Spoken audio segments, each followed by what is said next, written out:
This may sound brutal to you. There have been many experiments where certain things were done.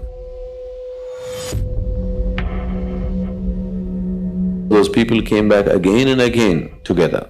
It was done with a certain purpose. They were tied up in a different way.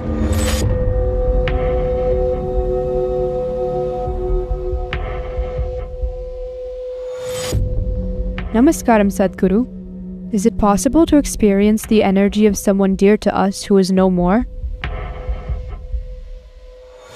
So your relationships with people are either of the body or mind, a little bit of emotion, or a combination of these three, isn't it? Isn't it so? All the relationships that you hold in your life, however dear they are to you, however close you think they are to you, you either know them in their mind a little bit, or you know them in your emotions, or maybe body.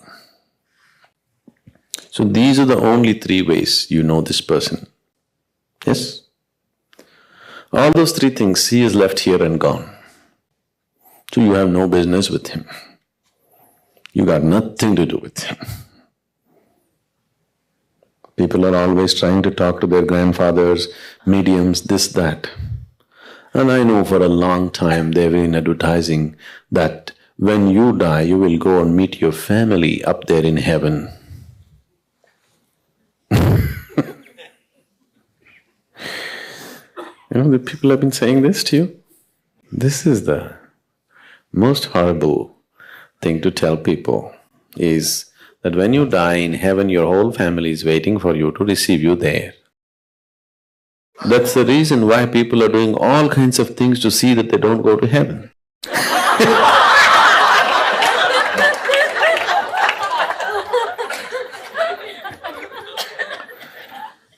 See, now this may sound brutal to you, but I want you to look at life the way it is. You want to be in Wonderland? It's up to you. You want to live in, you want to live like Alice? That's up to you. But you want to know reality, because if you want to transcend, you must know reality the way it is. Otherwise, how will you transcend? If you do not face reality just the way it is, the question of going beyond that doesn't arise at all in your life, isn't it? See it clearly. Take the dearest person in your life and please examine it carefully. What is it that you know about this person? Maybe you explored their body a little bit, not all of it, just a little bit. Maybe you know their mind a little bit, not at all of it. Maybe you know their emotions to some extent. Beyond this, what do you know about this person? Anything?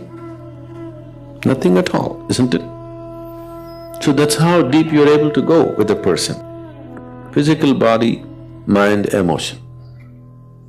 All these three things are dropping when he dies. So once he dies, he's not your business anymore.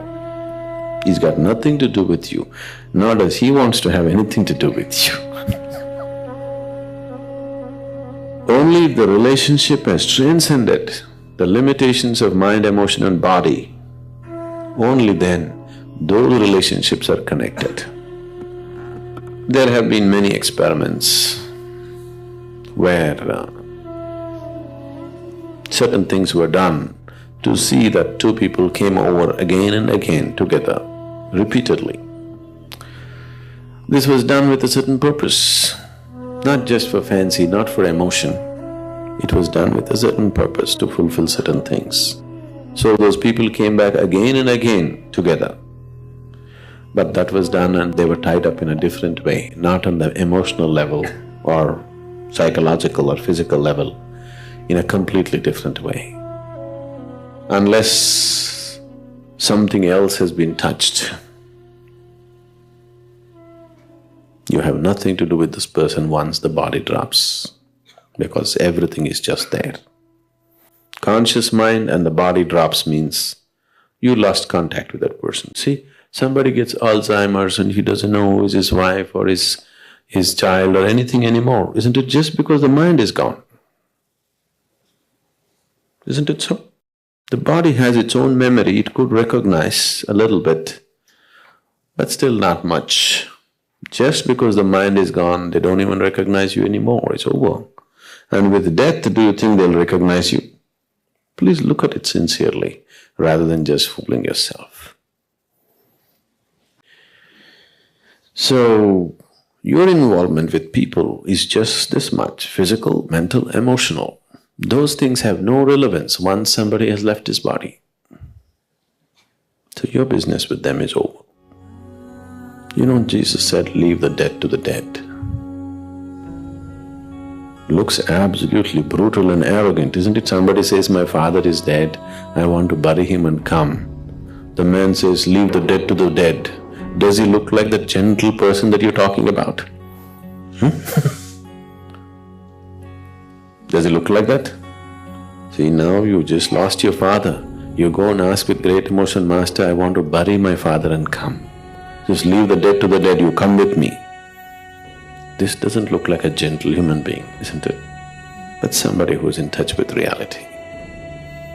He knows what to be done, what not to be done, that's all. So, when people die, what can we do? Now, what can we do? Is it about you or them? If it's about you, there is one thing to do. It's about them, there's another thing to do.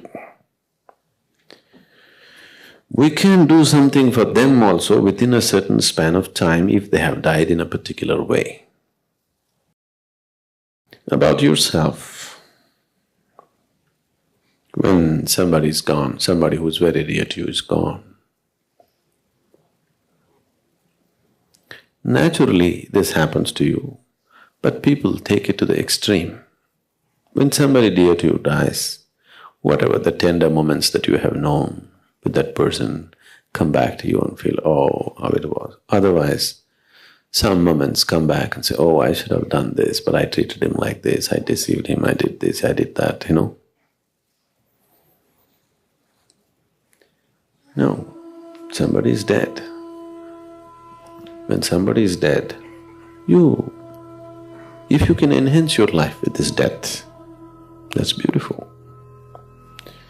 Just because when somebody is dead, the situation has become intense in a certain way. Because a sudden dislocation of anything creates an intense situation for you, isn't it? Those are wonderful moments. Those are moments that you must make use of for your growth. So this is the time to bring gentleness, tenderness, and also seeing your own impermanence